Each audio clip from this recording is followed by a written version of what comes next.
colores dependiendo del tipo de material que tengan. Y estos son los neutrófilos, y los dirosófilos, ¿ya? Y dentro de los mononucleares tenemos los agranulocitos, que aparte de que van a tener solamente un núcleo, no van a presentar gránulos de un color en particular. Y estos son los minocitos y la serie de monocitos macrófagos, ¿ya? Entonces, ¿cómo se diferencian? Así es como se ven. Tenemos los granulocitos y los agranulocitos.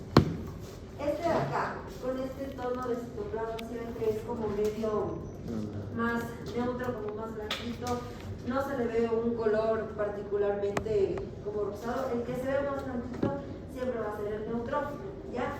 Ahora, con los neutrófilos, si ven la forma del núcleo, ¿ya? ¿Cuántos núcleos ven ahí? Tres, ¿verdad? Esta es la característica de los granulocitos. También son polimorfonucleares. Pero, ¿hasta qué punto yo puedo tener como que varios núcleos ahí? Lo normal es de 3 a 5.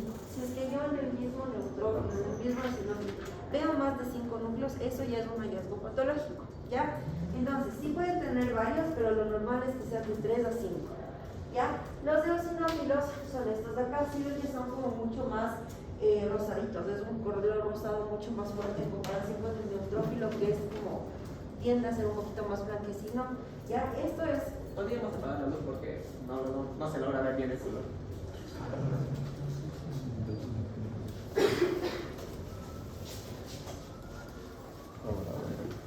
Listo. Ya, entonces como pueden ver, el núcleo va a ser medio parecido entre estos dos, pero si ven esta parte de aquí como que del centro del citoplasma, es como más transparente, ¿ya? No es un color tan rosado fuerte. Y siempre los neutrófilos suelen tener más núcleos que los eosinófilos, y son un poquito más grandes. Los eosinófilos se van a pintar siempre de rosado porque reaccionan con la eosina y son ácidos. Y los basófilos son de color un poco más azulado y tienen un montón de puntitos más chiquitos. Aquí no se alcanza a apreciar, en estos usualmente no se alcanza a ver bien la división de los núcleos porque van a ver un montón de punteado, ¿ya? Estos son los gránulos de los basófilos y estos se van a ver como células más hacia un tono azulado o morado. Y los agranulocitos, como les decía, tenemos la serie de los monocitos y los linfocitos, que como pueden ver tienen un núcleo que es bastante grande que ocupa casi todo el citoplasma. Ahora, ¿por qué es importante conocer estos valores y esto? Porque tenemos varios tipos de alteraciones leucocitarias. Entonces, ¿qué pasa si es que yo tengo menos células? A ver, primero, los leucocitos, ¿de qué función se encargan? A grandes rasgos. Exacto, defienden al cuerpo, ¿verdad? Se encargan de la respuesta inmune. ¿Ya? Entonces, ¿qué pasa si es que yo, por ejemplo, si les digo que el valor mínimo son 4.500, yo tengo menos de 4.500? Esa es una condición que se llama leucopenia, ¿ya? Penia siempre es menos de, ¿sí? Entonces, la leucopenia se caracteriza por leucocitos de menos de 4.500 y usualmente se observa en casos como, por ejemplo, el linfoma, infecciones virales y bacterianas. En este caso, por ejemplo, infección con el virus de Epstein-Barr, también te puede dar leucopenia. Toxicidad por algunos fármacos como la clozapina, la albuminol y también irradiación a médula ósea. O sea, pacientes que tienen tratamiento antiquimioterapéutico suelen tener leucopenia. ¿Por qué? Porque este tipo de fármacos lo que hacen es atacan a las células que se producen de manera rápida. Entonces, por eso usualmente se afectan las mismas líneas celulares. Entonces, no es fuera de lo común encontrar una persona que recibe algún tratamiento, por ejemplo, por linfoma y luego termina siendo una leucopenia y una leucemia post-quimioterapia, ¿ya? Luego tenemos la leucocitosis, ¿ya? Todo lo que digan citosis es aumento celular, ¿ya? Entonces aquí en cambio es cuando yo tengo más leucocitos de lo que debería tener. Entonces aquí tengo más de 10.000 leucocitos por campo. Y lo que voy a ver en este tipo de casos, ¿cuándo puedo tener leucocitosis? En casos como por ejemplo la leucemia, y aquí súper característico es que vamos a tener un incremento en los leucocitos inmaduros, ¿ya? Entonces, ¿se acuerdan lo que yo les decía de los núcleos antes de los neutrófilos? Vamos a ver formas que tienen o un solo núcleo, que son los callados, que se van a ver más o menos así. Digamos que este es el citoplasma y se van a ver así, en lugar de estar los núcleos fragmentados, ¿ya? Entonces, esos son los callados. ¿ya? Y usualmente se van a encontrar en mayor cantidad en condiciones como esta. ¿Por qué? Porque la producción, siempre que la producción en la médula ósea se acelera, la médula es como que empieza a sacar células sin que estén todavía listas para circular en la sangre. Entonces, por eso vamos a ver formas inmaduras. ¿Ya? Otro caso en donde puede darse esto es en las infecciones, sobre todo si son infecciones muy fuertes, ¿ya? Por ejemplo, una infección que conlleve a una sepsis, entonces de seguro vamos a tener esto. Reacciones autoinmunes y también algunos medicamentos como los corticosteroides y las terapias con litio que se usan para el trastorno bipolar. ¿Ya? Y la otra, que es la última que quiero que sepan hasta este punto, es la reacción leucemoide. ¿Ya? Como pueden ver aquí tenemos leucopenia, que suele estar relacionada a los linfomas, leucocitosis, que suele estar más relacionada a las leucemias. Pero ahora, ¿qué es una reacción leucemoide? Es una leucocitosis reactiva que genera una especie de hiperplasia con un aumento en la proliferación de las células sanguíneas, ¿ya? Esto no es una patología maligna, ¿ya? Y eso es algo que quiero que les quede súper claro. Una reacción leucemoide no es sinónimo de cáncer, ¿ya? Sino es que alguna condición, usualmente una infección que fue demasiado fuerte, produjo una hiperplasia mieloide que empezó a hacer que las células de la médula ósea de defensa se empiecen a producir y reproducir súper hiper rápido y empiezan a aumentar un montón los números, ¿ya? Y esta parte es la clave. Aquí es donde ustedes pueden diferenciar entre si es que es una leucemia o una reacción leucemoide con la elevación de la fosfatasa alcalina leucocitaria. ¿Por qué vamos a ver esto? Porque en las formas más inmaduras vamos a tener un montón de gránulos que contienen esta enzima, ¿ya? Entonces, por eso en la reacción leucemoide esto va a estar súper elevado y así es como lo voy a diferenciar de las leucemias. En las leucemias esa enzima casi no vamos a encontrar, va a estar normal o baja, ¿ya? Esto, como les decía, suele ser secundario a infecciones muy fuertes o fármacos. Puede también estar asociado a algunos tipos de tumores y se asemeja a una leucemia. Pero la clave, si yo les digo, ¿cómo diferencio una leucemia de una reacción leucemoide? ¿Qué me van a decir? ¿Qué tengo que medir? Fosfatasa alcalina, ¿ya? La única cosa que me va a ayudar a diferenciar es la fosfatasa alcalina, ¿ya?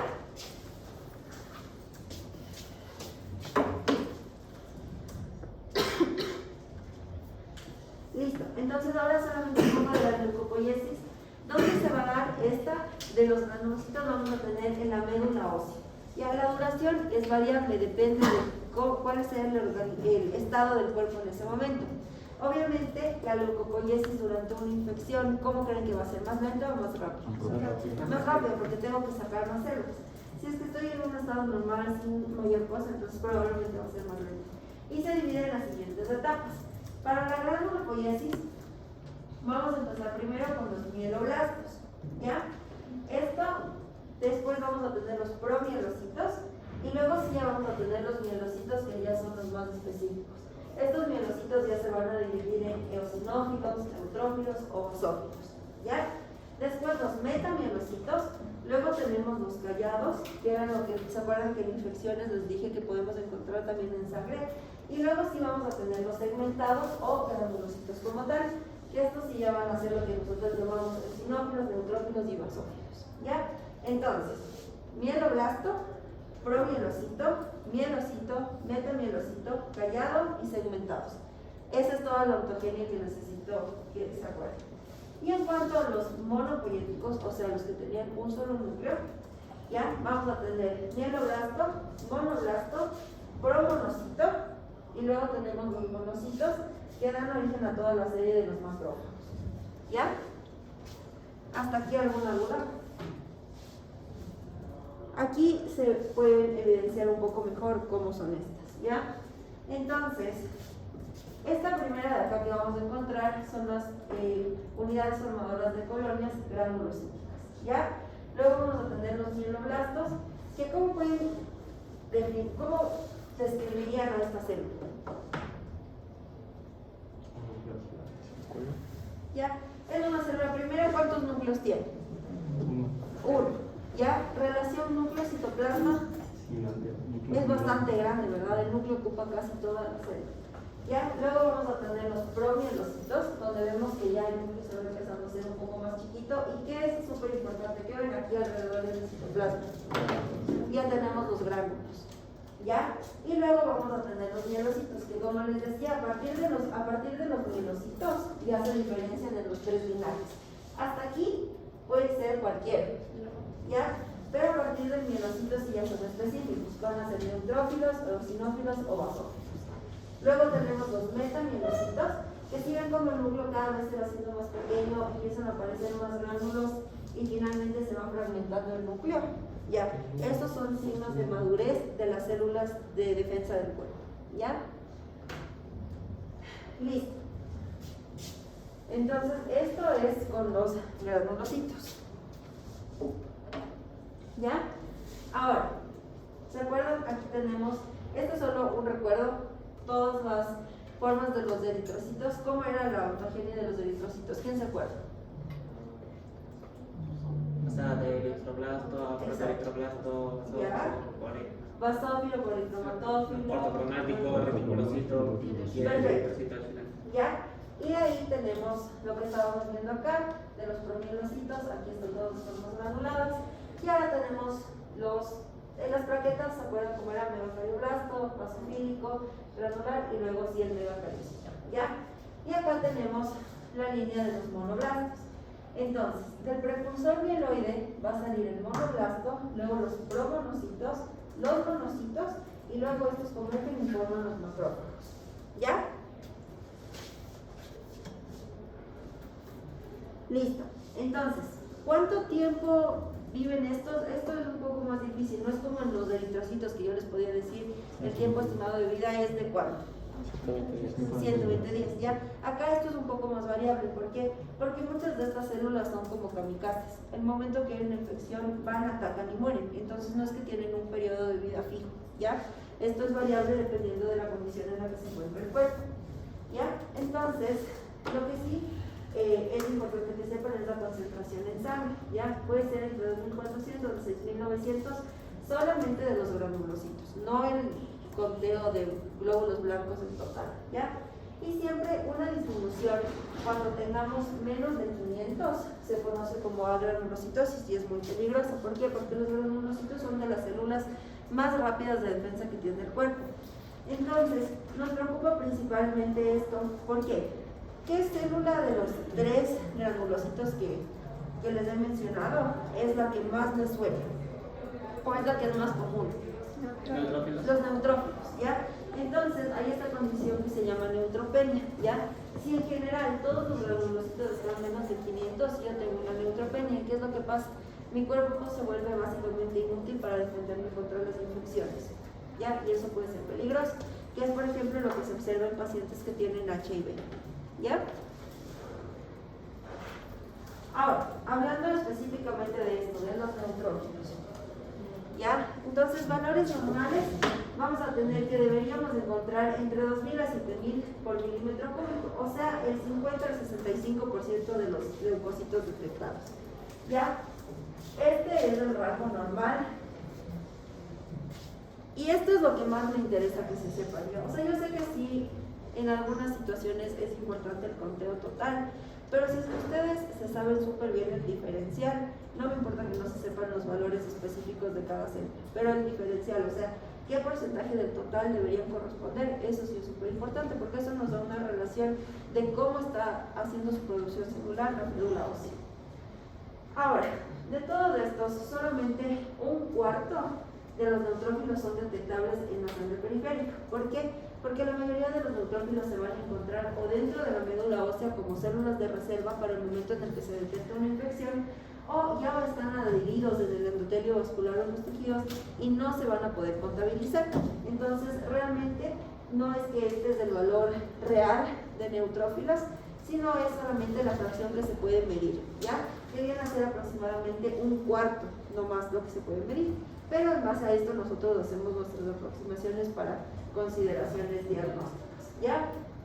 El diámetro es de más o menos 12 micras y la maduración es que desde que están en etapa de callados se demora más o menos 4 o 5 días en hacerse segmentados, ¿ya? Pueden salir formas inmaduras antes en casos de infección o en casos de alguna patología hematológica, como ya habíamos visto antes. Ahora, Esto es súper importante. ¿De qué se encargan los neutrófilos? Entonces, los neutrófilos lo que van a hacer es migrar hacia los sitios donde hay inflamación. ¿Ya? Entonces, estos son llamados a través de procesos de quimiotaxis, a través de interleucinas, de factores inflamatorios, van a ser llamados hacia los sitios donde está la inflamación, donde está la infección, y van a identificar, destruir y fagocitar a cualquier agente patológico que encuentren, ¿ya? Pero sobre todo, y esto es algo súper importante que quiero que tomen en cuenta, van a ser agentes infecciosos extracelulares, ¿ya? O sea, por ejemplo, bacterias y hongos, ¿ya? Los neutrófilos no son especialistas en virus. Los neutrófilos pueden matar muy bien bacterias y hongos, pero no son tan buenos defendiéndolos contra los virus. ¿Hasta aquí alguna pregunta? ¿Ya? Entonces, tienen 4 funciones principales. La primera, adherencia, ¿ya?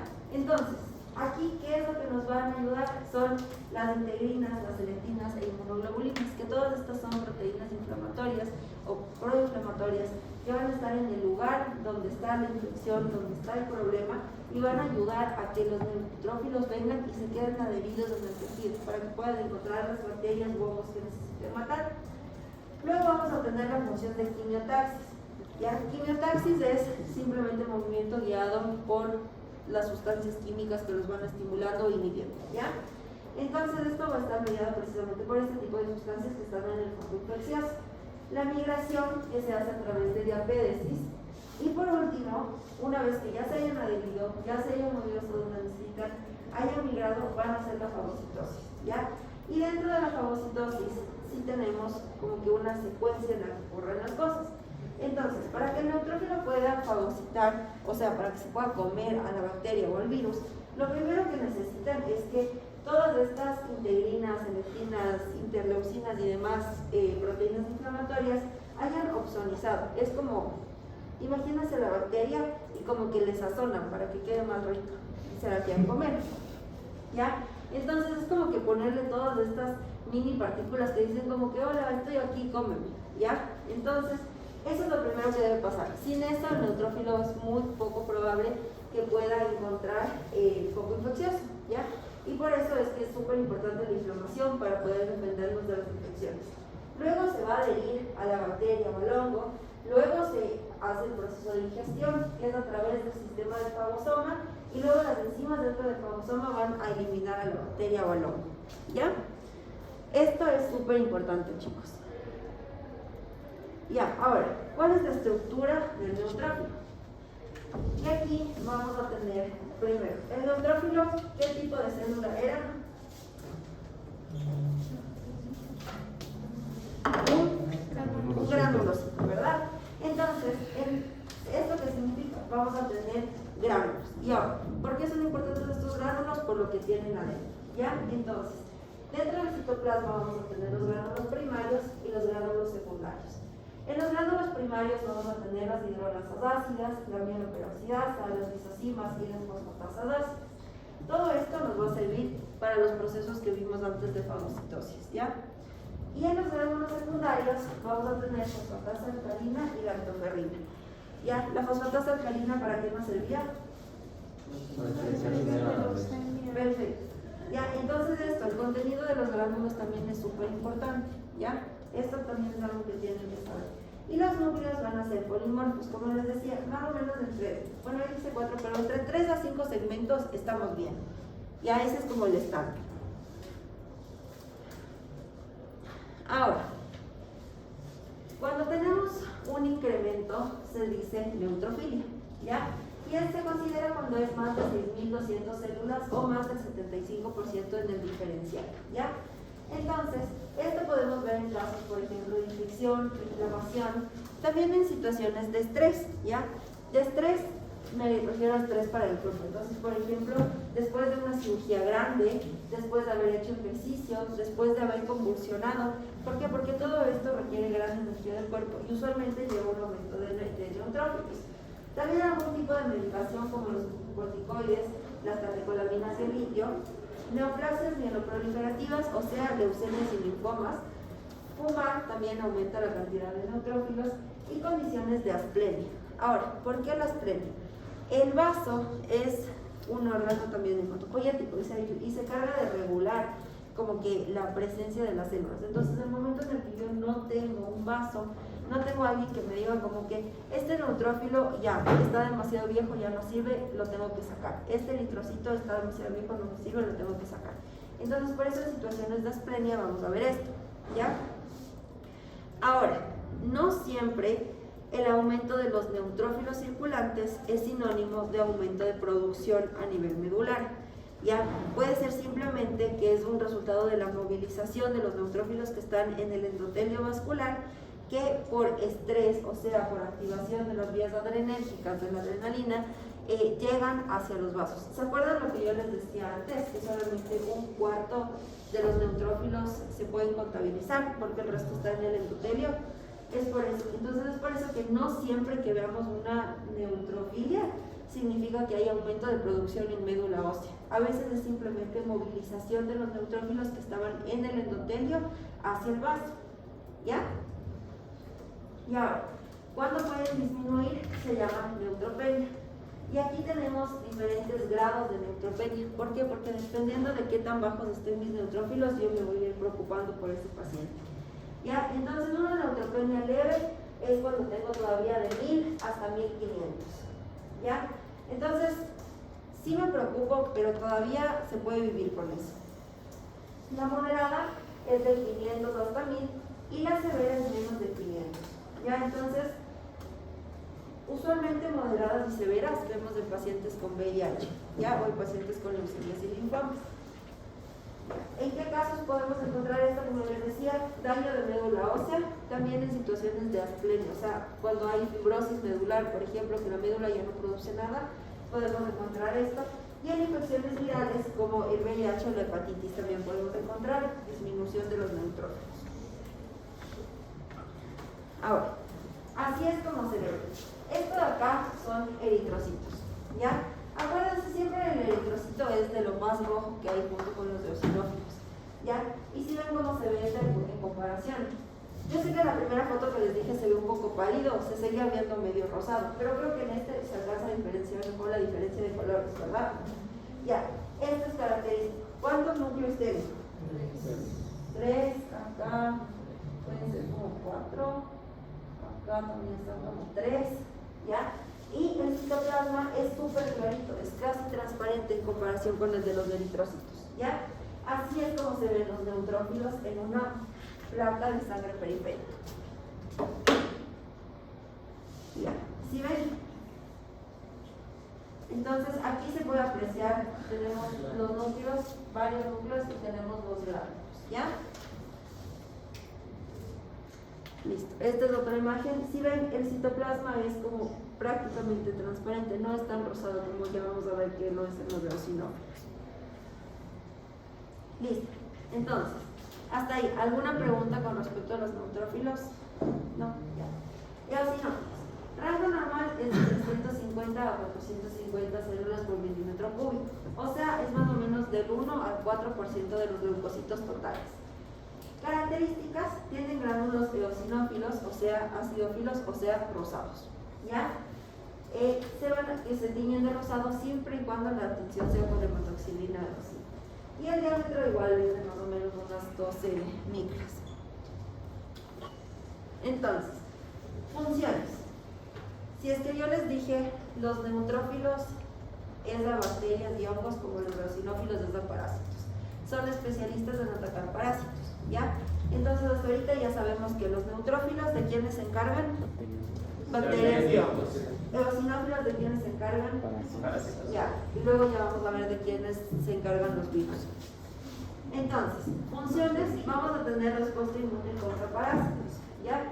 También dentro de esto vamos a tener la migración al sitio de inflamación mediante la quimiotaxis, que lo que van a hacer es ayudar a la liberación de inmunoglobulinas, ¿ya? Acuérdense, eosinófilos es súper característico de procesos parasitarios y alérgicos, y las inmunoglobulinas que solemos ver en procesos alérgicos van a ser IgE. Entonces, siempre que vean eosinofilia e IgE elevado, tienen que pensar en que puede ser un proceso parasitario o un proceso de alguna reacción alérgica, ¿ya? Entonces, ellos tienen fagocitosis limitada, ¿ya? y usualmente son expertos en fagocitar los huevos de los sermientes, pero en general siempre relacionan eosinófilos con defensa contra parásitos. Y como les decía, participan en los procesos alérgicos. ¿Ya? Entonces, ¿qué es lo que pasa cuando están aumentados? ¿Ya? Cuando están aumentados se conoce como eosinofilia.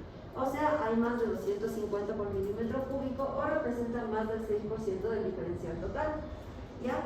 Entonces, aquí lo que voy a ver es, aquí está una pequeña mnemotecnia para que se acuerden, NAACP.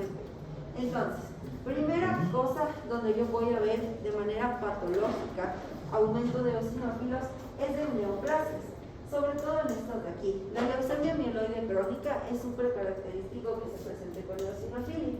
También linfomas, ¿ya? Entonces, patologías hematológicas me pueden llevar a aumento de eosinofilia. Sobre todo en el Hodgkin hay uno que se llama celularidad mixta, que tiene, o sea, la característica es que encuentras aumentos de eosinófilos, además de las células propias del linfoma, ¿ya? Entonces, súper característico en neoplasias tener un aumento de eosinófilos. Luego tenemos en la enfermedad de Addison, que es una deficiencia de glucocorticoides. ¿Se acuerdan que yo les decía que el exceso de corticoides podía llevar a neutrofilia? Ya, la ausencia, o sea, el déficit extremo de corticoides me puede llevar a una eosinofilia en cambio. Procesos relacionados con alergias y todas las enfermedades relacionadas al colágeno vascular. Entonces, por ejemplo, las granulomatosis, las poliartritis y las infecciones con parásitos. Entonces, estas 5 son las causas más comunes de eosinofilia que vamos a encontrar y que siempre tienen que estar pendientes en caso de que encuentren eosinofilia en uno de sus pacientes. Pero de esto, obviamente, ¿qué es lo más común? Sobre todo en países como el nuestro, parasitosis sería el número 1 y alergia suele ser después. ¿Pero por qué les menciono el resto? Porque no se les puede pasar por alto una neoplasia si es que encontraron una eosinofilia sin causa. ¿Ya? Entonces, súper importante. Estas dos son las más comunes, las que estas sí van a ver en el día a día, pero no se deben olvidar de estas otras 3 porque les pueden ayudar con sus diagnósticos diferenciales. Ahora, hay una cosa, bueno, no una cosa, hay una condición que se llama síndrome de Loeffler, ¿ya? Entonces, el síndrome de Loeffler es básicamente síntomas respiratorios asociados con la eosinofilia, ¿ya? Y esto no es que la infección esté a nivel respiratorio, sino que hay una infección un poco fuerte por parásitos, usualmente los helmintos, y tienden a producir reacciones de hipersensibilidad. Entonces se desencadena como una especie de reacción alérgica a la infección parasitaria y tenemos un aumento de eosinófilos con un montón de síntomas respiratorios. ¿Ya? Y esto es característico que encuentren en esto de eosinofilia. Ahora, ¿qué pasa si es que ocurre todo lo opuesto? En vez de tener muchos eosinófilos, tengo muy pocos. Eso se llama eosinopenia. Y esto en cambio está asociado con la liberación inducida por estrés de ACTH y de glucocorticoides. Y eso lo que van a hacer es suprimir la producción de eosinófilos en la médula ósea. ¿Ya? La ACTH y los glucocorticoides cuando están aumentados van a suprimir la producción de los eosinófilos. ¿Ya? Entonces, ¿en qué condiciones puedo encontrar esto? Por ejemplo, en tifoidea, síndrome de Cushing y en casos de sepsis. ¿Ya? Ahora, ¿cómo se ven los eosinófilos? Son así. Los eosinófilos es súper característico que solamente tengan hasta 2 núcleos, no se suelen ver más lobulados. Y si ven que es súper rosado, es casi el mismo color de los eritrocitos. Ya, entonces así se ven los eosinófilos. Ya, aquí se le puede ver, bueno, ahí con la luz es un poco más morado, realmente es más rosado, pero se pueden ver un poco mejor los gránulos. ¿Ya? Entonces, hasta aquí, claro con los eosinófilos. Ok, vamos a la siguiente célula, que son los basófilos. Los basófilos junto con los eosinófilos son de las que menos hay, entonces siempre los valores van a ser súper chiquitos. Basófilos tenemos más o menos de 100 a 200 células por milímetro cúbico, que es menos del 1% del diferencial total. ¿Ya? Las características de estas células es que tienen los gránulos basofílicos, o sea, son gránulos que tienen afinidad por sustancias de carga básica y se van a teñir de color azul con la tinción de hematoxilina eosina. ¿Ya? ¿Qué sustancias son basofílicas? Y es súper importante, histamina y heparina. ¿Ya? Entonces, estos van a ser principalmente los componentes de los gránulos de los basófilos y por eso toman esa coloración azulada, porque la histamina y la heparina son basófilos. El diámetro, estos son un poco más pequeños, son alrededor de 10 micras. Y la otra cosa súper importante es que estas células tienen receptores en su superficie para IgE. Si yo les digo que tienen receptores para IgE, ¿a qué proceso está relacionado? Alergias. Perfecto.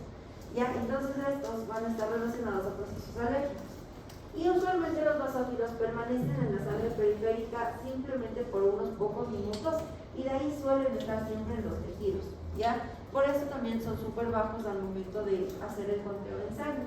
Y en los tejidos, una vez que llegan ahí, ya no se llaman basófilos, sino que se conocen como mastocitos. ¿Ya? Entonces no se olviden. Si yo les digo mastocitos, ¿de qué célula estoy hablando? Pero ¿en qué parte del cuerpo? Tejidos. Perfecto. Ya, entonces acuérdense. El basófilo es así en sangre periférica, pero en los tejidos ya cambia de nombre y se llama mastocito. ¿Ya? Entonces, ¿cuáles son las funciones de los basófilos? ¿Ya? Entonces, como les decía antes, como tienen receptores de IgE, obviamente va a estar relacionado a procesos alérgicos. ¿Ya? Y los gránulos que tienen con histamina y heparina se conocen como bolsas suicidas. ¿Por qué? Porque usualmente implican que la célula se destruye al momento de liberar estos gránulos. Van a estar relacionados también con la producción de leucotrienos. ¿Ya? Los leucotrienos son sustancias proinflamatorias que van a estar súper relacionadas también a procesos alérgicos. Como que contenían los gránulos, histamina y heparina, entonces eso es lo que van a liberar a la sangre. Y otra cosa súper importante, los basófilos no fagocitan, ¿ya? Los neutrófilos fagocitan bacterias y hongos, los eosinófilos pueden fagocitar los huevos de los amnitos, los basófilos solo se destruyen, ¿ya? Los basófilos son igual como kamikazes, o sea, van y directamente, si yo me muero, tú te mueres. No le comen a la célula, no hacen nada más, simplemente van y se matan y matan todo lo que está a su alrededor. ¿Ya? Entonces, ¿cómo se llama el incremento de basófilos? Se conoce como basofilia y usualmente ocurre junto con la eosinofilia. ¿Por qué? Porque ambas son células que están relacionadas a procesos alérgicos y también en condiciones como la leucemia mieloide crónica. ¿Ya? Ahora, disminución se conoce como vasopenia y esta es realmente bastante difícil de determinar, no se considera como una clasificación en particular, porque como les decía, los basófilos no suelen estar en la sangre periférica, sino en los tejidos, entonces es difícil definir si es que realmente están bajos o simplemente están en los tejidos ahí ocupándose de sus asuntos. ¿Ya? Ahora, ¿cómo se ven los basófilos? Si ven que tienen un color mucho más profundo, es como más morado o incluso pueden ser más azulados. Y si ven los gránulos, aquí casi no alcanzo a diferenciar los núcleos, ¿verdad? Porque tienen demasiados gránulos. Entonces, esto, por ejemplo, es una cosa característica de los basófilos. Son prácticamente azules y tienen un montón de gránulos que son las bolsas suicidas. ¿Qué contienen las bolsas suicidas? Heparina y histamina. ¿Ya? Histamina es proinflamatorio y la heparina. Ya hablamos un poco de la heparina en coagulación. Es un anticoagulante, ¿verdad?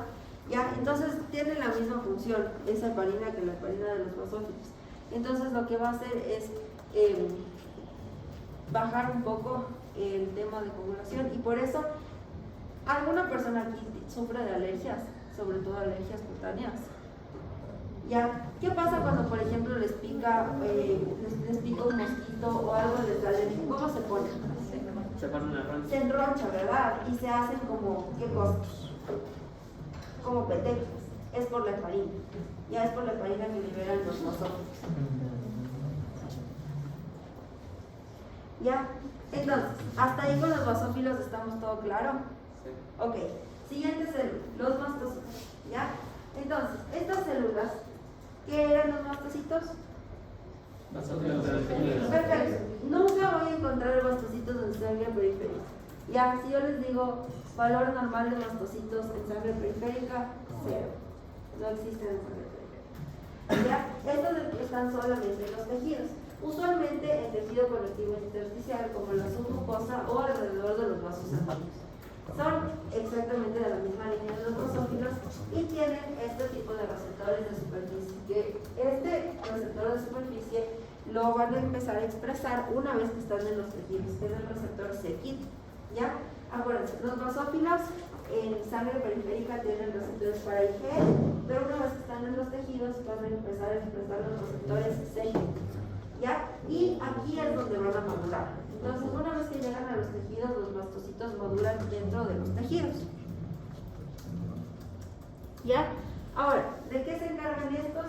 Van a presentar receptores para anticuerpos de IgE. Entonces, a pesar de que tienen sus receptores aquí, siguen teniendo los mismos receptores de IgE que también tienen los basófilos. Y esto lo que va a hacer es, la IgE se une a los mastocitos y una vez que entra en contacto con el antígeno, con la proteína del alérgeno, de la bacteria, del parásito, de lo que sea que esté causando esa reacción, van a generar una degranulación. Van a hacer que los mastocitos liberen todo el contenido de sus bolsas y eso produce una reacción de hipersensibilidad tipo 1, ¿ya? Entonces, esta es una reacción súper rápida, por eso es, por ejemplo, incluso las personas que suelen tener alergias cutáneas, si simplemente como que se rascan muy duro el brazo, se le pone enseguida rojo. Eso es gracias a sus mastocitos, ¿ya?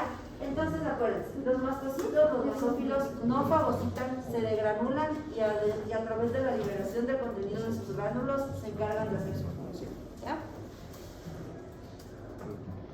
Ahora, ¿qué pasa cuando yo tengo aumento de mastocitos? Esto se conoce como mastocitosis. Esto es un trastorno poco común que usualmente va a estar mediado por una mutación en ese receptor que yo les decía que empiezan a expresar cuando se vuelven mastocitos. Cuando tengo una mutación en c-KIT, voy a empezar a producir más mastocitos. ¿Y esto qué es lo que va a pasar? Entonces, ¿qué es lo que hace el basófilo o el mastocito normalmente una vez que degranula?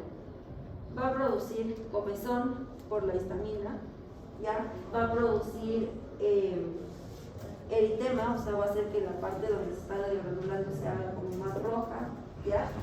Entonces, si yo tengo un aumento de estas células que me producen prurito, o sea, que me produce comezón, que me produce como las petequias por la liberación que hacen de heparina, que me producen este eritema y eso.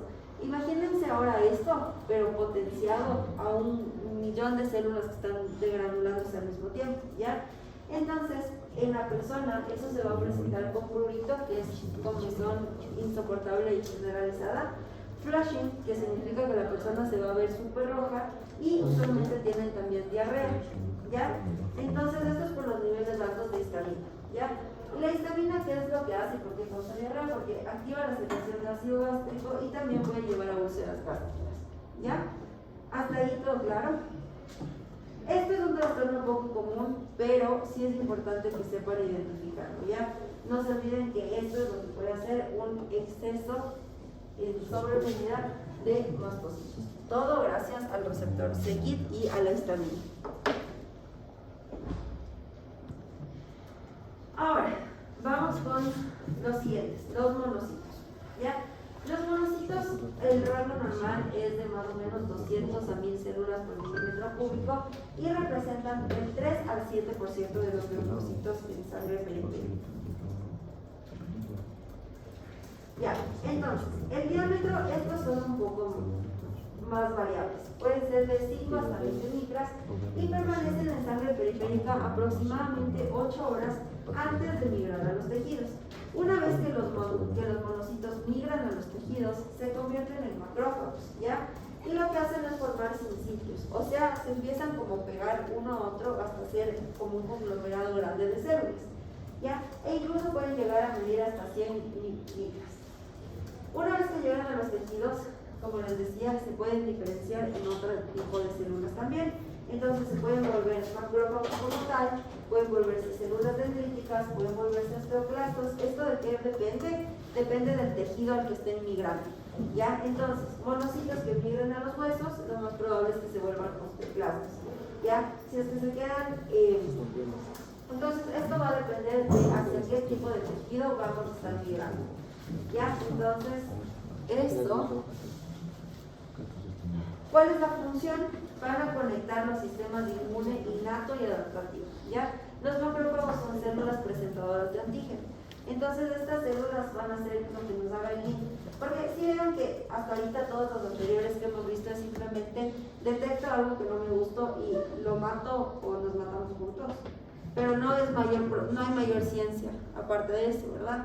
Ya, porque todas estas son del sistema inmune innato. Entonces son células que actúan súper rápido y lo importante de estos monocitos y en general de los macrófagos es que funcionan en este link entre la inmunidad innata y la adaptativa. ¿Ya? Entonces lo que van a hacer es fagocitar y presentar antígenos. ¿Y a través de qué complejos presentan los antígenos? Tenemos el complejo de histocompatibilidad mayor 1 y complejo de histocompatibilidad mayor 2. Esa es una de las funciones más importantes que van a hacer los macrófagos. Sí, obviamente que fagociten las bacterias, las demás cosas, es súper importante, pero el hecho de que además de fagocitar puedan presentar antígenos para que luego los linfocitos identifiquen eso y tengamos la respuesta inmune adaptativa, eso es una de las funciones más importantes del sistema inmune, porque si no, no habría ninguna coordinación entre el innato y el adaptativo. Ahora, ¿qué pasa cuando están aumentados? Se conoce como monocitosis y es cuando hay más del 7% de monocitos. Esto vamos a encontrar en infecciones bacterianas crónicas, súper característico de la tuberculosis, ¿ya? También en infecciones por protozoarios o en situaciones de necrosis. Y vamos a tener una disminución o una monocitopenia usualmente en quimioterapia. ¿Por qué? Porque como son células de rápida división, son de las primeras de morir. ¿Cómo se ven los monocitos? Así. ¿Ya? Entonces tienen un núcleo súper grande, ven que casi el núcleo ocupa toda la célula. ¿Ya? Entonces, y solamente tienen un núcleo, ¿ya? Estos son solamente mononucleares.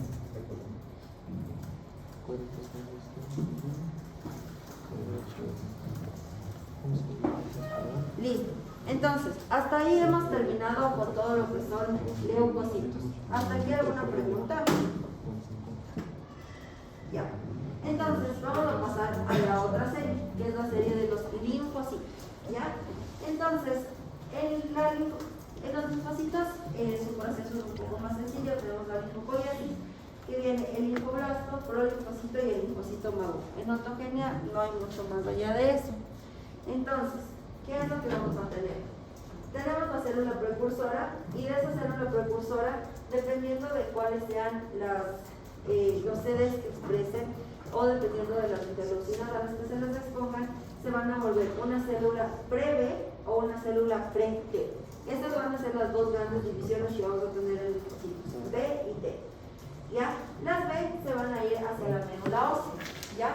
Entonces, de ahí de estas se van a diferenciar en clases isotípicas, o sea, en células que puedan producir IgM, IgG, IgA, Ig, y esto luego van a experimentar una expansión clonal.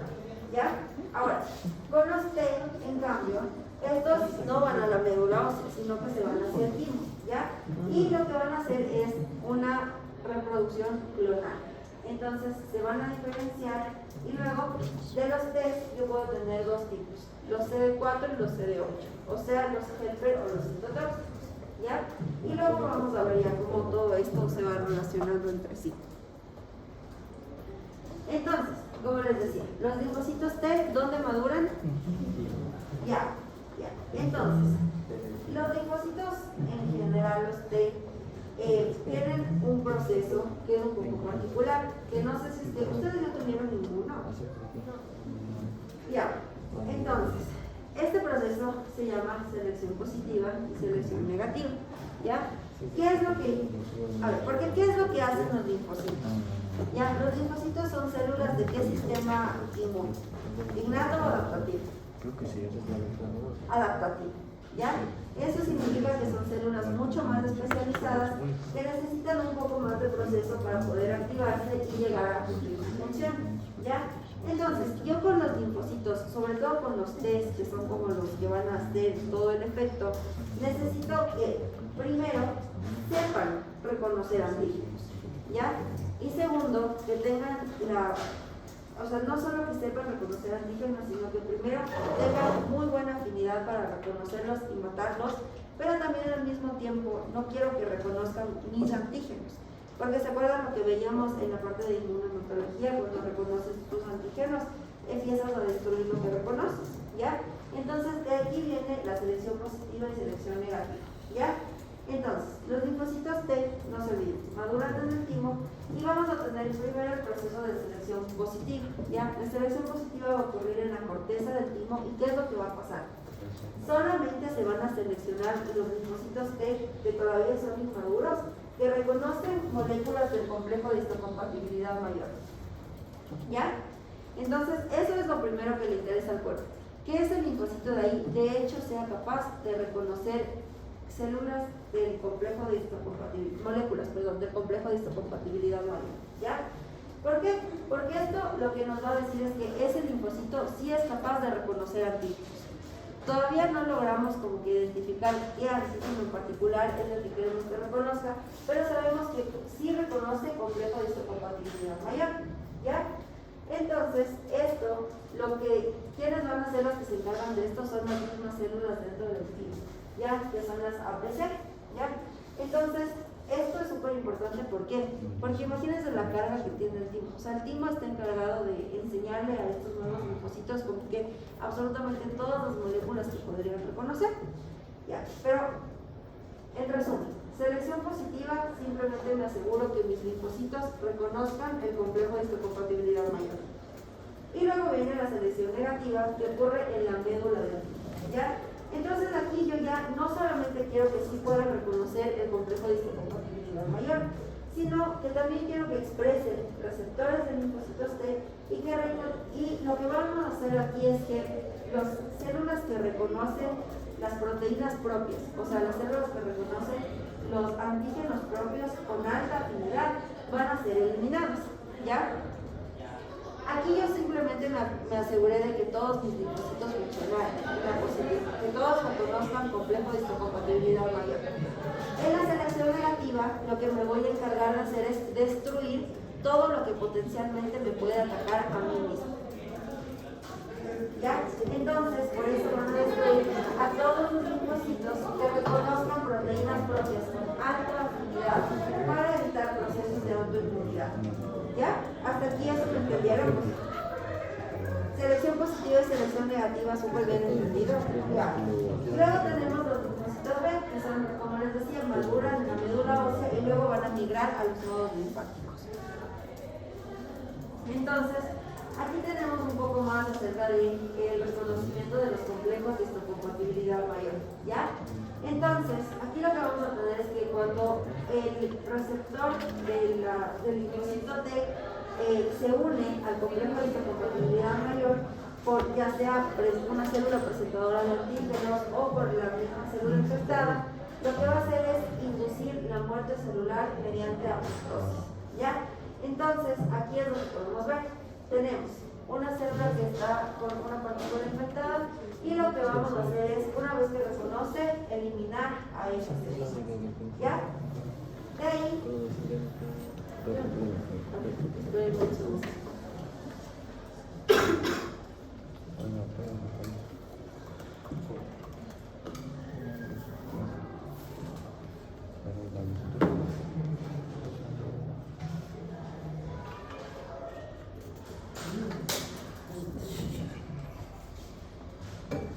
ya.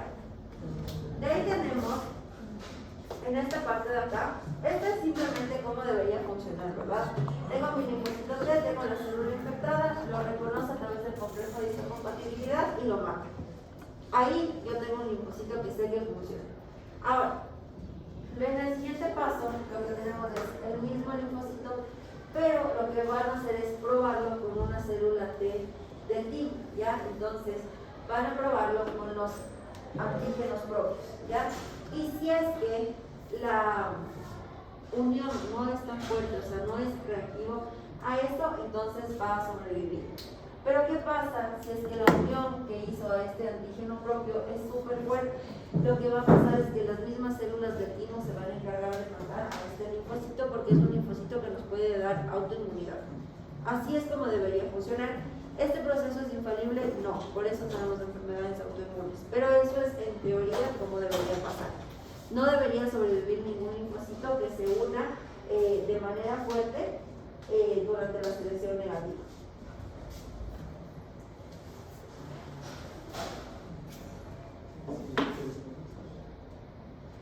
Listo.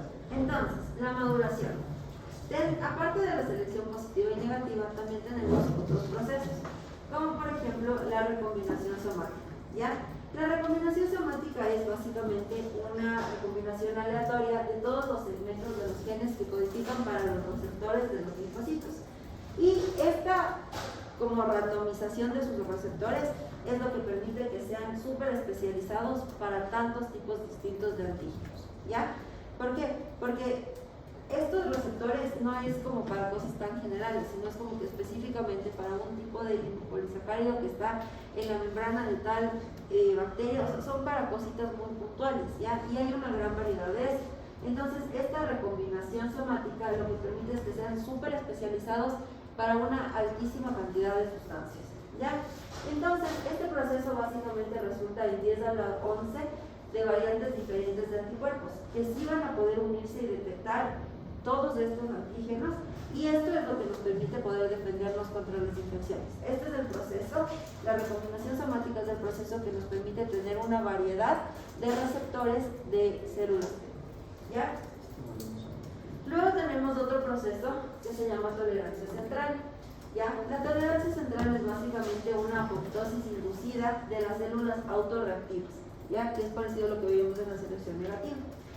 Entonces, como obviamente este es un proceso que se produce súper rápido, sí existen variantes durante esta recombinación que pueden reaccionar contra las proteínas propias del cuerpo, y esas células no queremos que sobrevivan, ¿ya?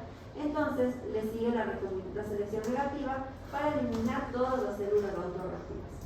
Y por último, los linfocitos maduros van a circular en la sangre periférica, posteriormente van a migrar a los tejidos y regresar a la sangre a través de los vasos linfáticos. Y ahí es donde ganan la tolerancia periférica, ¿ya? En la tolerancia periférica, estos linfocitos ya son células maduras, ¿ya? Que responden a los autoantígenos y se vuelven anérgicas. O sea, son células que dicen, yo estoy reconociendo una proteína del cuerpo, simplemente me voy a desactivar, no voy a seguir funcionando, ¿ya? Porque si no lo hacen, terminan haciendo apoptosis, igual que como pasaba en la tolerancia central, ¿ya? Entonces, los linfocitos maduros siempre van a requerir dos señales para su activación. La primera es el estímulo del antígeno, o sea, que el antígeno diga como que hola, yo estoy aquí y no pertenezco aquí. Y segundo, necesitan siempre el estímulo que sea una señal que diga peligro, ¿ya? Y ahí viene todo la parte de la inmunidad innata y las citocinas proinflamatorias, ¿ya? Entonces, la estimulación por un antígeno sin las señales de peligro son signos de autorreactividad, y esas células el cuerpo siempre va a tender a querer destruirlas, ¿ya? Entonces, este es básicamente lo mismo que explicamos ahorita en un diagrama donde están todo el proceso de selección positiva, negativa y tolerancia central y periférica, para que lo puedan revisar luego. Yo sé que es un proceso un poquito complejo, pero básicamente con que entiendan los procesos fundamentales, cuál es el objetivo de cada uno de esos pasos, con eso es suficiente, ¿ya? Y así es como va madurando. Entonces tenemos la célula propulsora T, luego podemos tener CD, tenemos en la corteza todavía esta que es CD4, CD8, y luego cada vez se va especializando más, ya se hace solamente CD8 o solo CD4. Las CD8 son las citotóxicas y las CD4 son las que, dependiendo de qué tipo de inmunoglobulina se haga, se puede hacer TH1, se puede hacer TH2 o TH17. Cada una de estas cumple una función diferente, ¿ya? Y esto sí es súper importante. Una célula T helper, primero, si yo les digo helper, ¿qué CD tiene? 4, siempre que escuchen helper, CD4, ¿ya? Pero si yo le estimulo con IL-12, se va a hacer TH1, si le estimulo con IL-4 se va a hacer TH2, y si le estimulo con TGF-beta y la interleucina 6 se va a hacer TH17. Y cada una de estas tiene una función particular, cada una de estas sirve para un propósito en particular, ¿ya? Entonces, ¿dónde se da la selección positiva? ¿Médula o corteza? Corteza, perfecto. ¿Qué se hace en la selección positiva? Ver que puedan reconocer asegurarnos que todas las células T que reconocen el complejo de histocompatibilidad mayor sobreviven. Las que no son capaces de reconocerlo se mueren. ¿Ya? La selección negativa, ¿en qué parte del timo se da? ¿Ya? Y en la selección negativa, ¿qué es lo que nos encargamos? Exacto, matar a todos los que se unan muy fuertemente a nuestros propios antígenos. ¿Ya? Entonces, en la positiva salvamos los que funcionan, en la negativa matamos a los que nos atacan. ¿Ya? Listo. Entonces, más o menos así es como van los estudios de maduración. ¿Ya? Entonces, en las partes troncales de prolinfocitos vamos a tener compromiso y expansión mediados por factores de crecimiento. Luego ya se van a expresar los primeros receptores y luego sí va a ser una célula funcional. ¿Ya? Entonces, ¿qué es lo que pasa con nuestras alteraciones de linfocitos?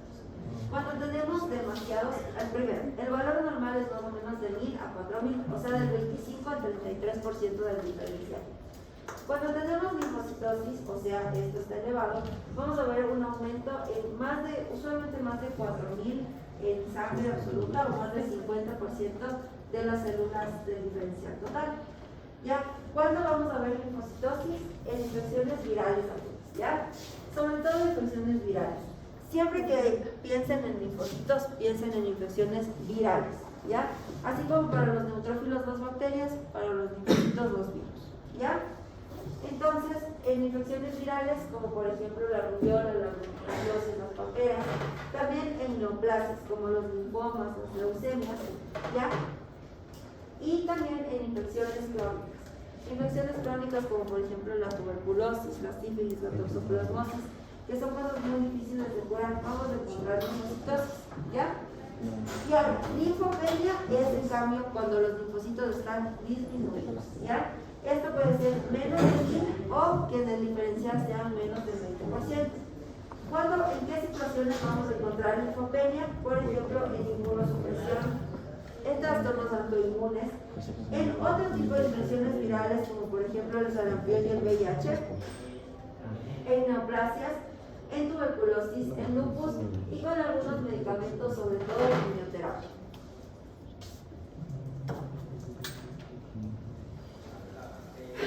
Listo.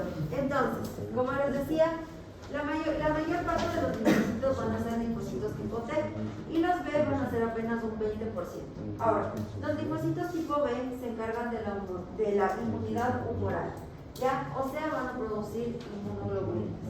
Y la celular van a ser a cargo de las T. Ahora, ¿de qué depende de que sean B o T? Como les decía, de los clústeres de diferenciación, o sea, de las moléculas de superficie que adquieran. Entonces, para los linfocitos B tenemos el T de T, CD10, CD19, CD20. Esto sí es súper importante, ¿ya? Porque estos son como la cédula de identidad de estas células. Y los típicos van a ser CD2, CD7 y luego, para los T vamos a tener los pretímicos que son CD2 y CD7 y los tímicos que ya son dependiendo de su función, CD4 y CD8, ¿ya? Estos son asesinos expertos y son células de memoria. Estas células sí tienen memoria inmunológica. Una vez que identifican un antígeno, lo van a atacar por siempre.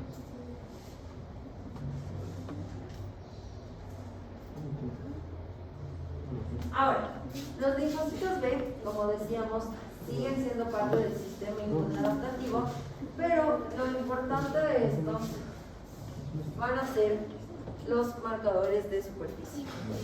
¿Ya? Entonces, el más importante marcador de superficie de linfocitos B siempre va a ser el CD20. ¿Por qué? Porque el CD20 es un target de tratamiento. ¿Ya? Entonces, súper importante, nunca se olviden CD20 para los linfocitos B. Y aquí lo que van a tener en la superficie, van a tener receptores de células B que son súper específicos contra antígenos.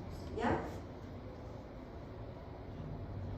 Ahora, ¿cuál es la función de los linfocitos B? Entonces, lo que van a hacer es, una vez que tenemos estos receptores que están en la superficie de la célula B, se le va a presentar un antígeno, ¿ya?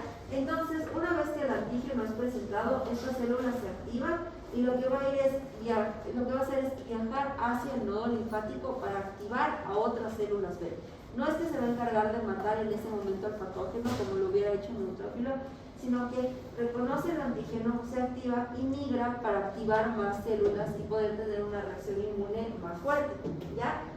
Entonces, una vez que esto pasa, vamos a empezar a generar lo que se llaman células plasmáticas, ¿ya? Las células plasmáticas vienen de los linfocitos B, ¿ya? Y las células plasmáticas, ¿cuál es la única diferencia entre una plasmática y una B?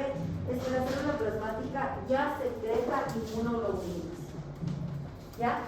Los linfocitos B tienen sus receptores en la superficie y todo lo demás, pero las células plasmáticas secretan inmunoglobulinas, y estas inmunoglobulinas ya son monoclonales, ya que pueden ser IgM, IgA, IgE o IgG, y lo que van a hacer es, estas inmunoglobulinas van a atacar a los antígenos específicos, ¿ya? No se olviden, las células B no secretan inmunoglobulinas, solo las expresan en la superficie, pero no las pueden liberar. Solo las células plasmáticas secretan inmunoglobulinas, ¿ya? Y el otro tipo de célula importante que hay dentro de esto es la célula B de memoria. ¿Se acuerdan que yo les decía que una vez que tienen estos receptores se activan y viajan a los nodos? No todas van a cumplir una función inmune. Muchas de ellas se van a quedar en los órganos linfoides para generar esta inmunidad de memoria, ¿ya? Entonces, eso es lo que permite que una vez que tú ya reconoces una molécula como antigénica, que haya una reactivación por exposición a ese antígeno y que sea mucho más rápido, ¿ya? Que es más o menos como, por ejemplo, lo que sucede al momento de las vacunas, ¿ya? Entonces, una vez que tú ya reconoces el antígeno, la segunda vez que estás expuesto a él, tu respuesta de defensa es mucho más rápida. Eso es gracias a las células B de memoria, ¿ya? Entonces estas se convierten en células plasmáticas y secretan usualmente IgG o IgA, ¿ya? Entonces así es como se van desarrollando. Tenemos la célula madre, ¿ya? Luego tenemos la célula pro-B que va a expresar CD19 y CD20. La pre-B va a seguir expresando CD19 y CD20 y luego tenemos las células inmaduras, ¿ya? Entonces después de eso vamos a tener las células naive, que ya empiezan a expresar otros receptores de superficie y luego estas van a ser activadas, y a medida que se vayan activando y vayan reconociendo más moléculas van ganando más marcadores de superficie, ¿ya?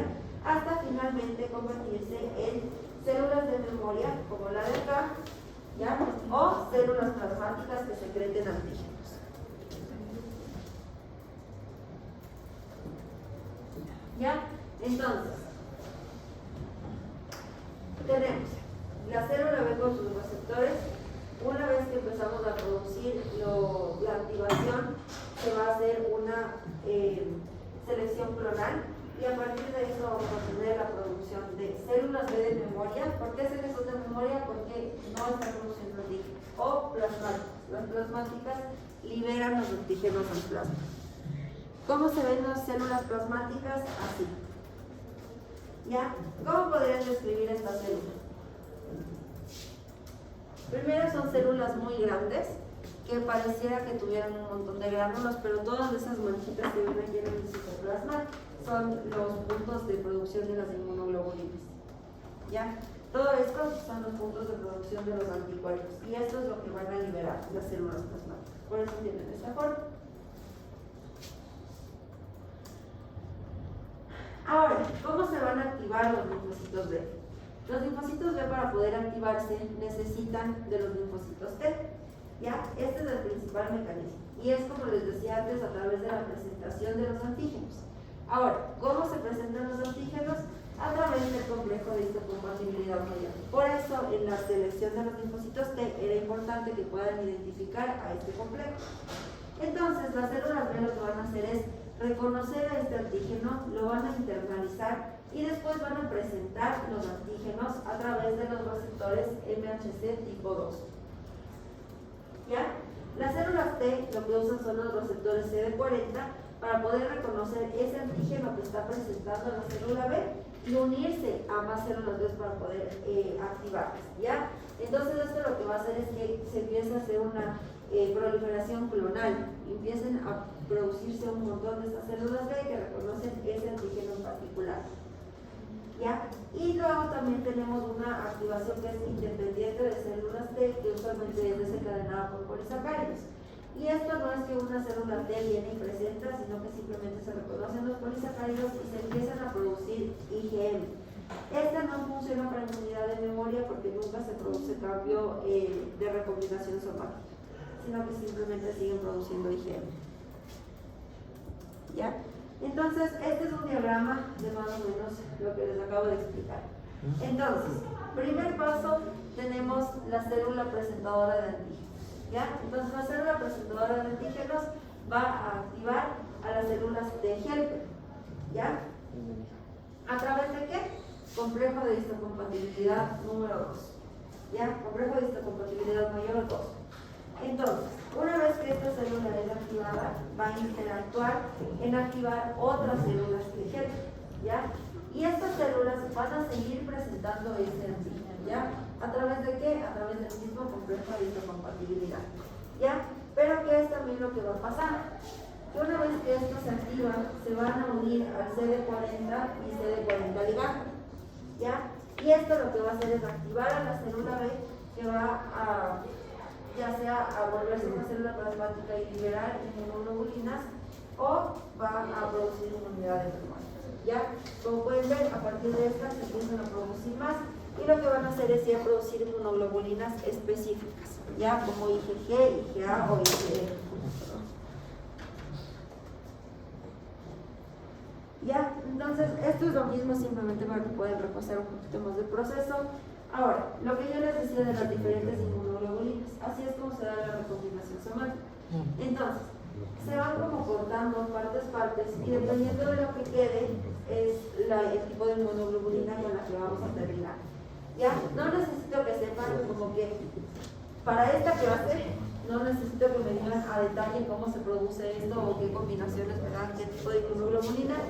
Con que sepan las 5 que hay es suficiente. Entonces tenemos la IgM, que es como la más básica, la IgA, que usualmente está relacionada con cosas, IgG, IgE e IgD. ¿Ya? Entonces, no se olviden. Las células B maduras van a expresar IgM e IgD y a partir de esto se va a ir haciendo la recombinación somática. Se van cortando los segmentos de esto al momento de la recombinación somática y se van formando estas nuevas variedades de inmunoglobulinas. ¿Ya? Entonces, lo primero que sucede es un cambio de clase, ¿ya? Es esta recombinación. Entonces, una vez que se da la recombinación, se da este cambio de clase de inmunoglobulina. Y una vez que se produce ese cambio de clase, lo que va a pasar es que va a haber una hipermutación somática. Voy a empezar a producir un montón de esas células porque quiero que me generen esos anticuerpos. ¿Ya? Ahora, los linfocitos T. Entonces, los linfocitos T también son parte del sistema inmunadaptativo. ¿Ya? Y estos funcionan a través de los receptores tipo T. ¿Ya?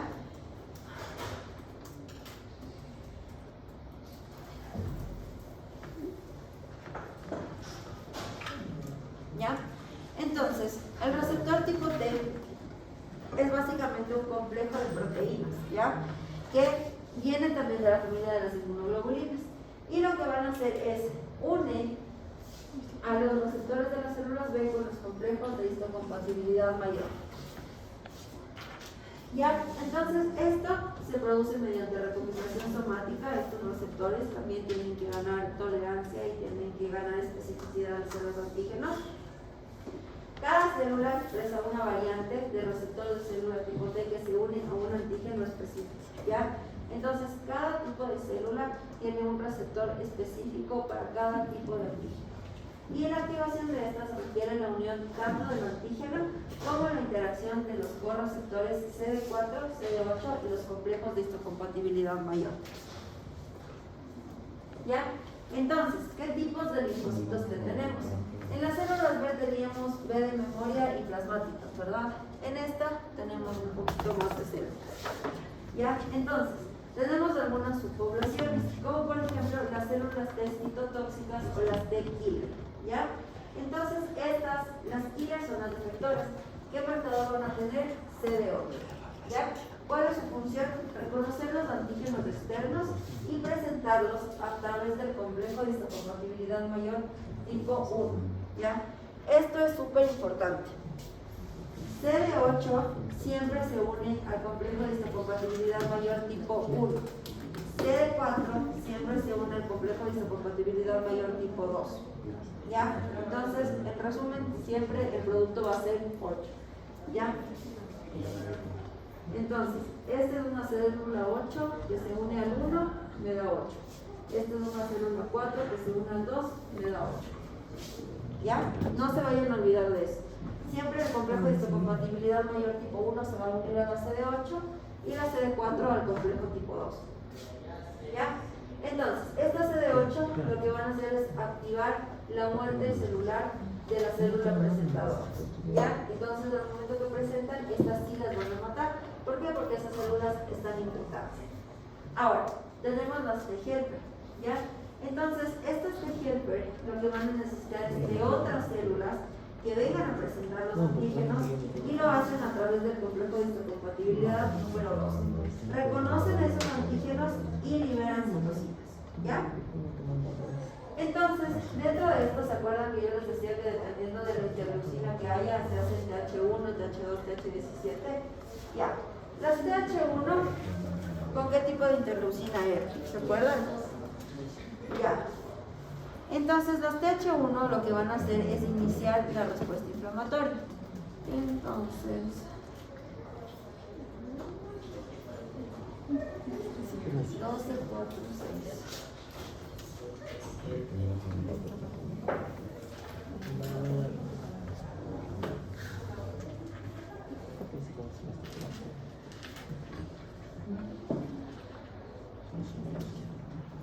Ya.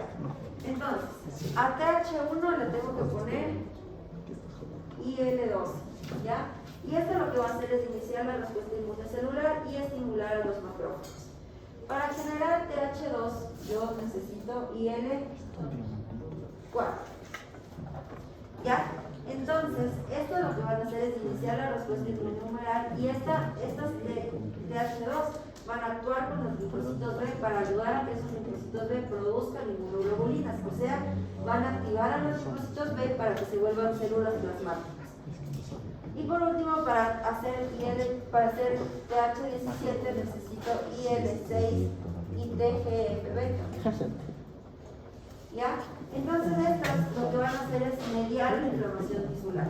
Estas TH17 tienen acciones pro y antiinflamatorias.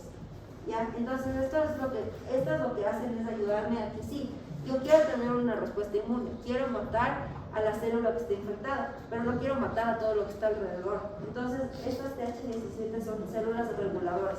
Me ayudan a regular hasta qué extensión yo quiero que haya una respuesta inmune y muerte celular. Ahí tenemos igual las otras que se llaman células T reguladoras o TRF o T supresoras, que van a hacer más o menos lo mismo que la TH17, limitar y proteger ante la respuesta inmune excesiva. Y por último, las células T de memoria, que van a expresar ambos, CD4 y CD8, y es precisamente para eso, para tener un pool de células de memoria en el cuerpo. ¿Ya? Entonces aquí tenemos célula presentadora de antígenos, tenemos la célula TH, que está todavía inmadura, y la célula T helper cuando ya está activada.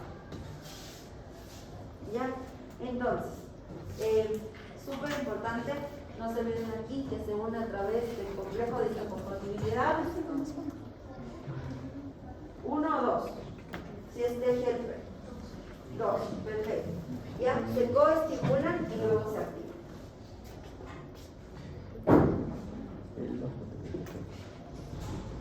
¿Ya? De ahí tenemos otro tipo de linfocitos que son las células natural killer. ¿Ya? Estas células son muy parecidas a las células T y también tienen los receptores de linfocitos T, que son los TCR. ¿Ya? Entonces, tenemos los natural killer. Provienen de precursores linfoides también, o sea, vienen de la misma línea de los linfocitos y pueden ser activos, pero la característica de esto es que no necesitan, o sea, a ver, los T siempre necesitan complejo de histocompatibilidad para activarse. Las natural killer no siempre necesitan ser activadas a través del complejo de histocompatibilidad mayor. Son por eso mucho más rápidos. ¿Ya? Y lo que hacen es ayudarnos a detectar y destruir las células que no expresan el MHC1. ¿Ya? Entonces nos van a ayudar a destruir cualquier cosa que no exprese MHC1, que pueden ser células, por ejemplo, infectadas por virus o células tumorales. Entonces, lo que hace es, no tienes HC1, estas no. No tienes HC1, estos no. ¿Ya? Entonces, estas también son inhibidas por el MHC1. Entonces, si es que una célula carece de este receptor, estas células lo que van a hacer es matarlas. Pero si sí tiene el receptor, las dejan vivir. ¿Ya? Entonces, ¿cómo lo van a hacer? A través de apoptosis. ¿Con qué mecanismos? Las enzimas hipercólicas, ¿ya? Que eso es lo que van a hacer es destruir la célula a la que van a atacar. Es una citotoxicidad mediada por anticuerpos, ¿ya? Sobre todo activadas por unión de CD16. Y van a producir citocinas proinflamatorias. Proinflamatorias como el interferón gamma y el factor de necrosis tumoral. Y esto lo que va a hacer es llamar más macrófagos y van a promover la fagocitosis. Acuérdense que los macrófagos fagocitan y presentan antígenos, entonces también nos van a traer más respuesta inflamatoria. ¿Ya? Entonces siempre va a estar estimulado también por interferón alfa, interferón beta, IL-1 e IL-2. Y así es como se ven los linfocitos. ¿Ya? Si ven que estos no tienen el punteado, estos no se ven como las plasmáticas que se veían como bolsitas y más punteaditas. Estos son los linfocitos tipo T. Listo. ¿Hasta aquí alguna pregunta? Ya, yo sé que es un montón de materia porque estos son un montón de células, pero esto es lo más importante. De todas formas, al final les voy a dejar un como resumen de qué hace cada célula, ¿ya? Para que ustedes puedan revisar. Revisen las presentaciones. El miércoles tenemos el último quiz y tienen que presentar sus trabajos de los videos. Entonces, revisen si es que tienen cualquier duda. El examen va a ser el miércoles a las 6 de la tarde. Ya les voy a confirmar el aula en el que va a ser. Pero hasta ahora no nos ha cambiado, va a ser en la pecera y en el auditorio. Entonces, por favor, estén unos minutitos antes del miércoles en la tarde.